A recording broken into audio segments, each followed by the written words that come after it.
ಓಂ ಶ್ರೀ ಗುರುಭ್ಯೋ ನಮಃ. ಫ್ರೆಂಡ್ಸ್, ಎಲ್ಲರಿಗೂ ನಮಸ್ಕಾರ. ಪ್ರೀತಿಯ ಮಿಥುನ ರಾಶಿಯ ಆತ್ಮೀಯ ಬಂಧುಗಳೇ, ನಿಮ್ಮ ಜೀವನದಲ್ಲಿ ಈ ಮೇ ತಿಂಗಳ ಕೊನೆಯಲ್ಲಿ ನಡೆಯಲಿರುವ ಆ ಕಣ್ಣೀರಿನ ಮತ್ತು ಆಶ್ಚರ್ಯಕರ ಕಥೆ ಕೇಳಿದರೆ ನೀವು ನಿಜಕ್ಕೂ ಬೆಚ್ಚಿ ಬೀಳ್ತೀರಾ. ವಿಶೇಷವಾಗಿ ಮೇ ತಿಂಗಳ ಕೊನೆಯಲ್ಲಿ ನಿಮ್ಮ ಭವಿಷ್ಯದ ದಿಕ್ಕನ್ನೇ ಬದಲಾಯಿಸುವ ಮುನ್ಸೂಚನೆ ನೀಡ್ತಾ ಇವೆ. ನಿಮ್ಮ ರಾಶಿಯ ಅಧಿಪತಿ ಬುಧ ಒದಗಿಸುವ ಬುದ್ಧಿವಂತಿಕೆ ಮತ್ತು ಚಾತುರ್ಯದ ನಡುವೆ ಕೂಡ ನಿಮ್ಮ ಜೀವನದ ನೆಮ್ಮದಿಯನ್ನೇ ಕೆಡಿಸೋದಕ್ಕೆ ಹೊಂಚು ಹಾಕುತ್ತಿರುವ ಆ ಒಂದು ಅಕ್ಷರದ ವ್ಯಕ್ತಿ ಯಾರು ಗೊತ್ತಾ?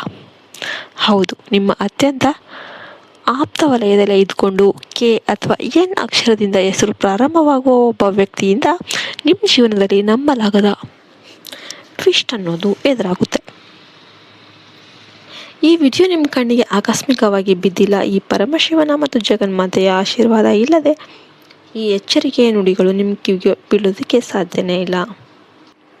ಇದುವರೆಗೆ ಕಾಡುತ್ತಿದ್ದ ಗೊಂದಲಗಳಿಗೆ ಕೊನೆ ಹಾಡುವ ಸಮಯ ಹತ್ತಿರ ಬಂದಿದೆ. ಆದ್ದರಿಂದ ಈ ವಿಡಿಯೋವನ್ನು ಎಲ್ಲಿ ಕೂಡ ಸ್ಕಿಪ್ ಮಾಡದೆ ಕೊನೆಯವರೆಗೂ ನೋಡಿ. ವಿಡಿಯೋ ಇಷ್ಟ ಆಯ್ತಂದರೆ ಈಗಲೇ ಲೈಕ್ ಮಾಡಿ, ಕಮೆಂಟ್ ಬಾಕ್ಸಲ್ಲಿ ಭಕ್ತಿಯಿಂದ ಓಂ ನಮಃ ಶಿವಾಯ ಅಂತ ಬರೀರಿ. ಈ ಒಂದು ಮಂತ್ರ ನಿಮ್ಮ ಇಡೀ ದಿನದ ನೆಗೆಟಿವ್ ಎನರ್ಜಿಯನ್ನು ದೂರ ಮಾಡುತ್ತೆ. ಮಿಥುನ ರಾಶಿಯವರ ಅಂತರಂಗ ಮತ್ತು ಮಾನಸಿಕ ಸ್ಥಿತಿ. ಮಿಥುನ ರಾಶಿಯವರೇ ಸ್ವಭಾವತಃ ನೀವು ಎಲ್ಲರ ಮುಂದೆ ತುಂಬ ಚುರುಕಾಗಿ, ಸದಾ ಹಾಸ್ಯಪ್ರಿಯರಾಗಿ ಮತ್ತು ಎಲ್ಲರನ್ನ ಸಮಾಧಾನಪಡಿಸುವ ಕೌಶಲ್ಯ ಹೊಂದಿದವರಂತೆ ಕಾಣಿಸ್ತೀರ. ಜಗತ್ತು ನಿಮ್ಮನ್ನು ನೋಡಿ ಇವರಿಗೆ ಯಾವುದೇ ಕಷ್ಟ ಇಲ್ಲ, ಇವರು ಯಾವಾಗಲೂ ಹ್ಯಾಪಿಯಾಗಿ ಇರ್ತಾರೆ ಅಂತ ಅಂದ್ಕೊಳ್ತಾರೆ. ಆದರೆ ನಿಮ್ಮ ಒಳ ಮನಸ್ಸಿನ ಕನ್ನಡಿ ಮತ್ತು ಅದರೊಳಗಿನ ಕಣ್ಣೀರು ಆ ದೇವರಿಗೆ ಮಾತ್ರ ಗೊತ್ತು. ಕಳೆದ ಕೆಲವು ತಿಂಗಳುಗಳಿಂದ ನೀವು ಅನುಭವಿಸುತ್ತಿರುವ ಆಂತರಿಕ ಯಾತನೆ ಮತ್ತು ದ್ವಂದ್ವಗಳು ಅಷ್ಟಿಷ್ಟಲ್ಲ. ಹಗಲೆಲ್ಲ ಎಲ್ಲರ ಮುಂದೆ ನಗುತ್ತಾ ಎಲ್ಲರ ಜವಾಬ್ದಾರಿಯನ್ನು ಹೆಗಲ ಮೇಲೆ ಹೊತ್ತು ತಿರುಗುವ ನೀವು ರಾತ್ರಿ ಆಗ್ತಿದ್ದಂತೆ ಏಕಾಂಗಿಯಾಗಿ ಕಣ್ಣೀರು ಹಾಕ್ತೀರ. ನಾನು ಎಲ್ಲರೂ ಕೂಡ ಒಳ್ಳೆಯದನ್ನೇ ಬಯಸ್ತೀನಿ, ಯಾರಿಗೂ ದ್ರೋಹ ಮಾಡಿಲ್ಲ. ಆದರೂ ನನ್ನ ಜೀವನದಲ್ಲಿ ಯಾಕೆ ಇಷ್ಟೊಂದು ಪರೀಕ್ಷೆಗಳು, ನನ್ನನ್ನು ನನ್ನವರೇ ಯಾಕೆ ಅರ್ಥ ಮಾಡ್ಕೊಳ್ತಿಲ್ಲ ಅಂತ ಮೌನವಾಗಿ ನೊಂದ ದಿನಗಳು ನೂರಾರಿವೆ. ನಿಮ್ಮ ಕುಟುಂಬಕ್ಕಾಗಿ, ನಿಮ್ಮ ಮಕ್ಕಳಿಗಾಗಿ ಅಥವಾ ನಿಮ್ಮ ಸಂಗಾತಿಗಾಗಿ ನಿಮ್ಮ ಸ್ವಂತ ಆಸೆಗಳನ್ನು, ವೈಯಕ್ತಿಕ ಕನಸುಗಳನ್ನು ನೀವೇ ನುಂಗಿ ಹಾಕಿದ್ದೀರಿ. ಆದರೂ ನಿಮಗೆ ಸಿಗಬೇಕಾದ ಪ್ರೀತಿ ಮತ್ತು ಕೃತಜ್ಞತೆ ಸಿಗ್ತಾ ಇಲ್ಲ ಎಂಬ ಬೇಸರ ನಿಮ್ಮನ್ನು ಒಳಗೊಳಗೆ ಕೊರಿತಾ ಇದೆ. ಇನ್ನು ಮಿಥುನ ರಾಶಿಯವರೇ, ನಿಮ್ಮ ದೊಡ್ಡ ದೌರ್ಬಲ್ಯ ಏನಪ್ಪ ಅಂದರೆ ನೀವು ಸ್ವಭಾವದ ರಾಶಿಯಾಗಿದ್ದರೂ ಕೂಡ ಯಾರನ್ನಾದರೂ ನಂಬಿದರೆ ಅವರ ಮಾತುಗಳಿಗೆ ಬೇಗ ಮರಳಾಗಿಬಿಡ್ತೀರ. ಆದರೆ ಅದೇ ನಂಬಿಕೆಯನ್ನು ಇಟ್ಕೊಂಡು ನಿಮ್ಮ ಬೆನ್ನಿಗೆ ಚೂರಿ ಹಾಕುವವರ ಸಂಖ್ಯೆ ನಿಮ್ಮ ಸುತ್ತಲೂ ಹೆಚ್ಚಾಗ್ತಾ ಇದೆ. ನಿಮ್ಮ ಮಾತಿನ ಚಾತುರ್ಯ, ನಿಮ್ಮ ಬೆಳವಣಿಗೆಯನ್ನು ನೋಡಿ ಹೊರಗೆ ಹೊಗಳುವ ಜನ ನಿಮ್ಮ ಬೆನ್ನ ಹಿಂದೆ ಅಸೂಯೆಯ ಬೆಂಕಿಯಲ್ಲಿ ಉರಿದು ಹೋಗ್ತಾ ಇದ್ದಾರೆ. ಈಗ ನಿಮ್ಮ ಜೀವನದಲ್ಲಿ ನಿಶ್ಶಬ್ದವಾಗಿ ಒಂದು ದೊಡ್ಡ ತಿರುವು ಬರ್ತಾ ಇದೆ. ನಾನು ಮೊದಲೇ ಹೇಳಿದಂತೆ ಆ ಒಂದು ನಿರ್ದಿಷ್ಟ ಅಕ್ಷರದ ವ್ಯಕ್ತಿ ನಿಮ್ಮ ಸಂಬಂಧಿಕರಲ್ಲೊಬ್ಬರು ಅಥವಾ ನಿಮ್ಮ ದಿನನಿತ್ಯದ ಕೆಲಸದ ಜಾಗದಲ್ಲಿರುವವರು. ನಿಮ್ಮ ಮೃದು ಸ್ವಭಾವವನ್ನು ದೌರ್ಬಲ್ಯ ಅಂತ ಅಂದ್ಕೊಳ್ತಾರೆ.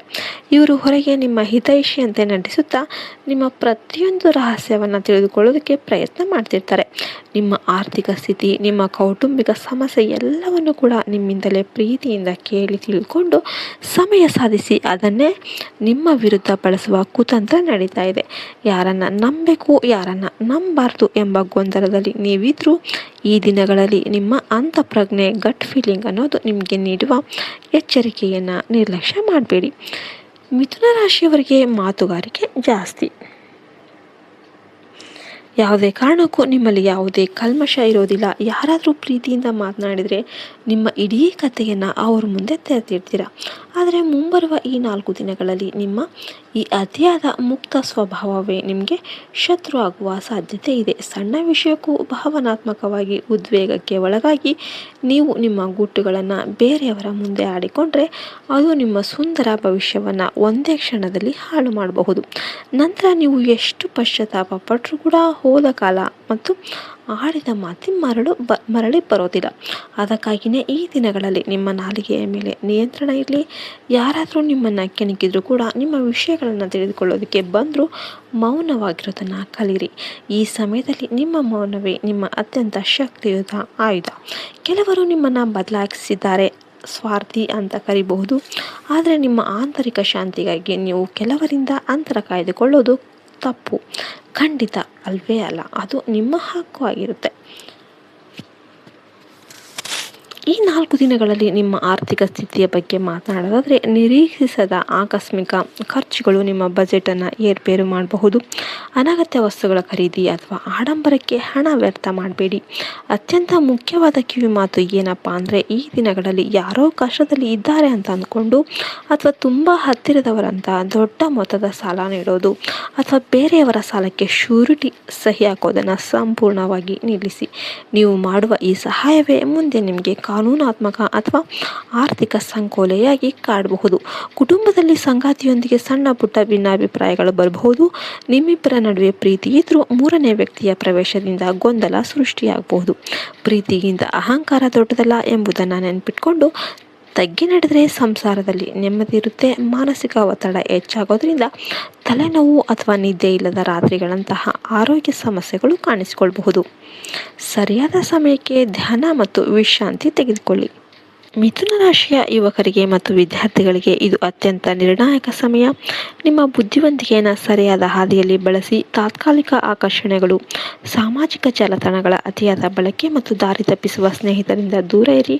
ನಿಮ್ಮ ತಂದೆ ತಾಯಿಯ ತ್ಯಾಗ ಮತ್ತು ನಿಮ್ಮ ಮೇಲಿಟ್ಟಿರುವ ಭರವಸೆಯನ್ನು ನೆನಪಿಟ್ಕೊಳ್ಳಿ. ಈಗ ನೀವು ಪಡುವ ಶ್ರಮ ನಿಮ್ಮ ಮುಂದಿನ ಇಡೀ ಭವಿಷ್ಯದ ಬದುಕನ್ನು ಬರೆಯುತ್ತೆ. ಮಿಥುನ ರಾಶಿಯವರೇ, ನೀವು ಗಾಳಿಯ ಸ್ವಭಾವದವರು. ನಿಮ್ಮನ್ನು ಯಾರೂ ಒಂದೇ ಕಡೆ ಕಟ್ಟಿ ಹಾಕೋದಕ್ಕೆ ಸಾಧ್ಯ ಇಲ್ಲ. ಎಷ್ಟು ಬಾರಿ ಬಿದ್ದರೂ ಮತ್ತೆ ಹೊಸ ಆಲೋಚನೆಯೊಂದಿಗೆ ಪುಟಿದೆದ್ದು ಬರುವ ಅದ್ಭುತ ಚೈತನ್ಯ ನಿಮ್ಮಲ್ಲಿ ಇರುತ್ತೆ. ನಿಮ್ಮ ಕಣ್ಣೀರು ಮತ್ತು ಕಷ್ಟಗಳು ಆ ದೇವರಿಗೆ ಕಾಣಿಸ್ತಾ ಇವೆ. ಈ 4 ದಿನಗಳ ಸವಾಲುಗಳು ಮುಗಿತಾ ಇದ್ದಂತೆ ನಿಮ್ಮ ಜೀವನದಲ್ಲಿ ಹೊಸ ಆಶಾಕಿರಣ ಮೂಡಲಿದೆ. ಸ್ಥಗಿತಗೊಂಡಿದ್ದ ಕೆಲಸಗಳು ಪುನಃ ಆರಂಭವಾಗುತ್ತೆ. ಆರ್ಥಿಕವಾಗಿ ಹೊಸ ಮಾರ್ಗಗಳು ತೆರೆದುಕೊಳ್ಳುತ್ತೆ. ಧೈರ್ಯವಾಗಿ ಮುನ್ನಡೆಯಿರಿ. ಭಗವಂತನ ಕೃಪೆ ನಿಮ್ಮ ಮೇಲಿದೆ. ನಿಮ್ಮ ಜೀವನದಲ್ಲಿ ಸುಖ, ಶಾಂತಿ, ನೆಮ್ಮದಿ ಸದಾ ನೆಲೆಸಲಿ ಅಂತ ನಾವು ಪ್ರಾರ್ಥಿಸ್ತೇವೆ. ಈ ವಿಡಿಯೋ ನಿಮಗೆ ಇಷ್ಟ ಆಯಿತು ಅಂದರೆ ದಯವಿಟ್ಟು ಲೈಕ್ ಮಾಡಿ, ನಿಮ್ಮ ಆಪ್ತರೊಂದಿಗೆ ಶೇರ್ ಮಾಡಿ, ನಮ್ಮ ಚಾನಲನ್ನು ಸಬ್ಸ್ಕ್ರೈಬ್ ಮಾಡೋದನ್ನು ಮರಿಬೇಡಿ. ಜೈ ಹಿಂದ್, ಜೈ ಭಾರತ್ ಮಾತೆ. ಹರಿ ಓಂ ತತ್ಸತ್. ಸರ್ವೇ ಜನೋ ಸುಖಿನೋ ಭವಂತು.